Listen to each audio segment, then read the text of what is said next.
Küçük bir kısımlık bir şey seslendireceğim.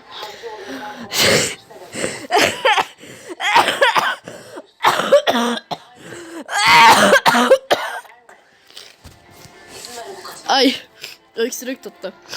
Bakudeko.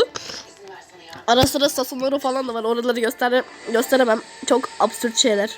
Yani özür dilerim. Ama bunu yapmam gerekiyor.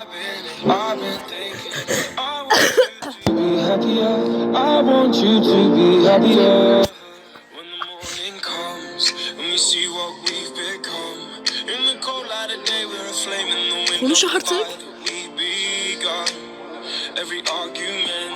Okuyamayacağım da.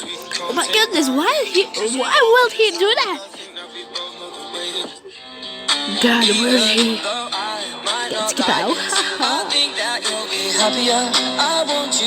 Hey, do you know where Deku is?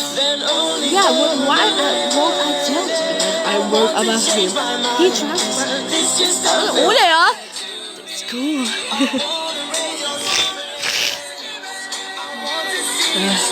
I miss Deku. Hey, what? You damn nerd! I miss you fucking pardon.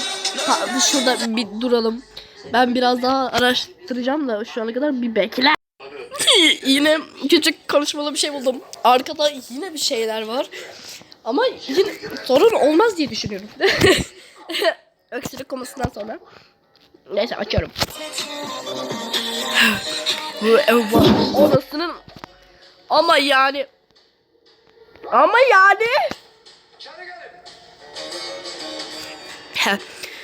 whoever wants to be my partner for anası ya partner whoever wants to be my partner for the project just raise your hand.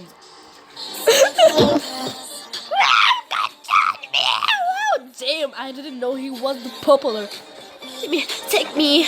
Gotcha, I want.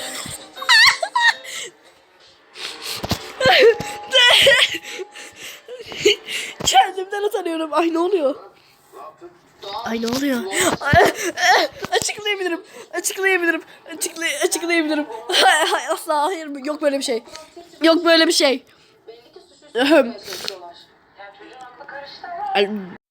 Ablanız yine bir şeyler buldu. Bakayım kaydediyor mu? Evet. Bad Boy Bakugo videosunu buldum. Yani gaca yine harika.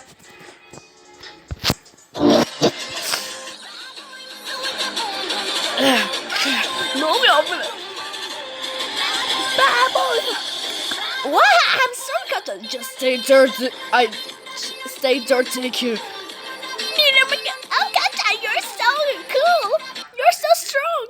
Ne oldu bu ne lan? What if Bakugo splat'ı buraya adamını. Şuraları kapat. Bir daha böyle bir şey göstermiyoruz. Yine bulacağım. Yine harika bir şey buldum. 14 saniyelik Deku. Yani Midoriya'ya bak. Bekle. Açıyorum. Şunu sesi kıs be. Yeah, I'm dancing. Damn. Ay ben Shoto demiyordum böyle bir şey. Shoto ne diyordu? Midoriya diyordu değil mi? Bunlar nasıl şeyler? Yine de seslendirmek gerekiyor. Oh my god, Rocky. Midoriya, just dance with me. Stop please. What? Ne oluyor? Oraya geçmeyeceğim. Hayır, benim imanımı bastırıyorlar. Yine bulacağım.